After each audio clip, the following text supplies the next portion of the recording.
Hey everybody. So today I'm going to talk about the keys to the 2020 election. I don't know who's going to be running in the 2020 election. I'll do another video postulating about this.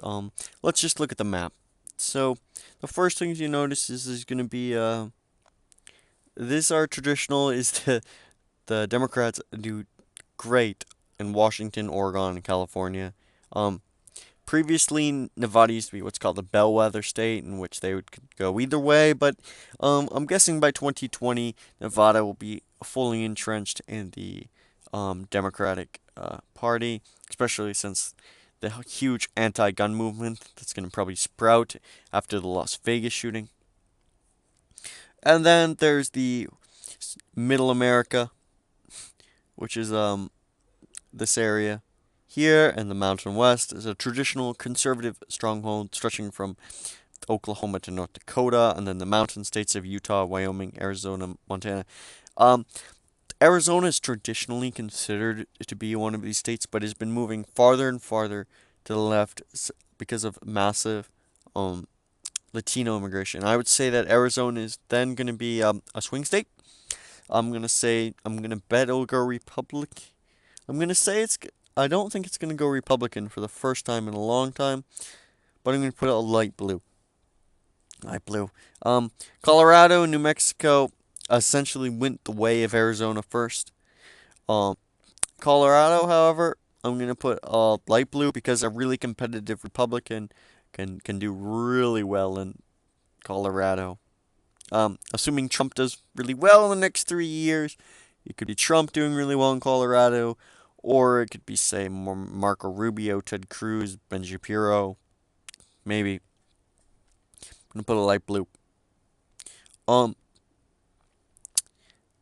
Now let's look at the Southeast. Southeast traditionally been Republican.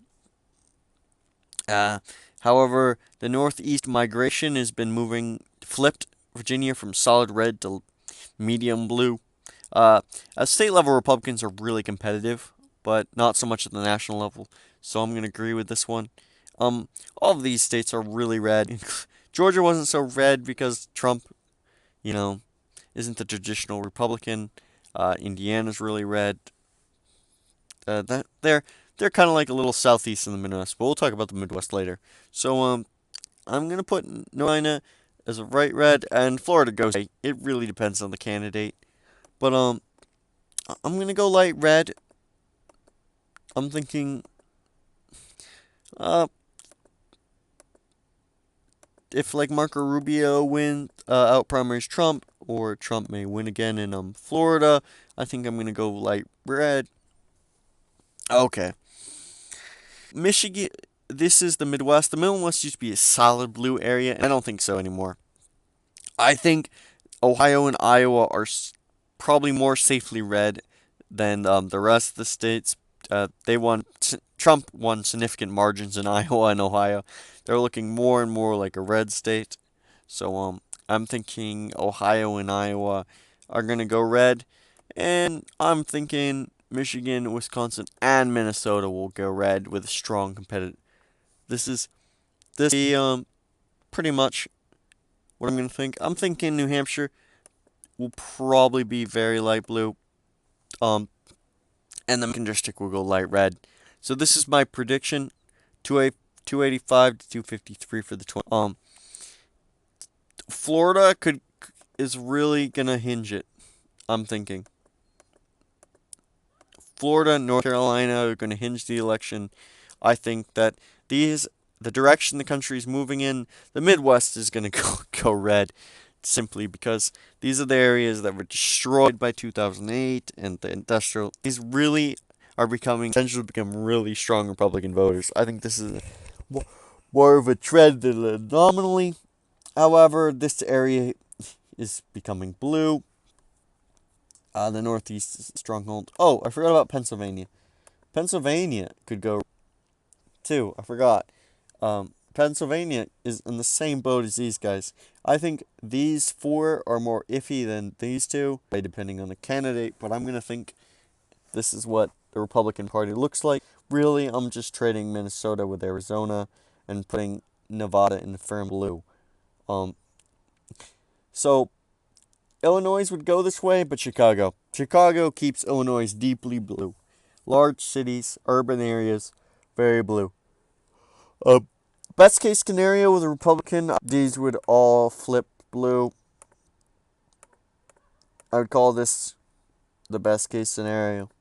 Terrible, like if Bernie Sanders, like Marco Rubio, this would what happened.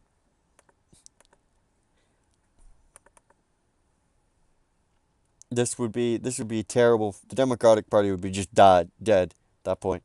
However, if we had a really bad Republican candidate or Trump's candidate goes really wrong, I could see this happening too.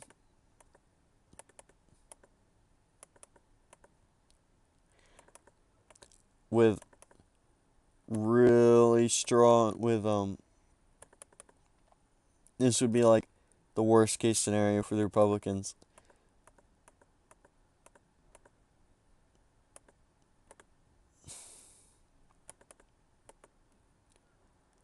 And this could easily happen if there's enough hate against Trump. But I don't think it will, because the Democrats are generally worse. This would be the worst case. I think this map is possible. Unlikely, but possible. This would be the worst case. I think that would be more likely to go the other way. The Republican Party, I think, can do well as long as they commit with their promises, which they seem not to be. Oh, and I'd give the Democrats one more vote on the end. Because they can maybe win that Nebraska vote. This would be worst case scenario for the Republican Party. I'll put another video speculating about this. These are just trends. I'm thinking these are pretty realistic predictions. Thank you guys for listening today. Bye.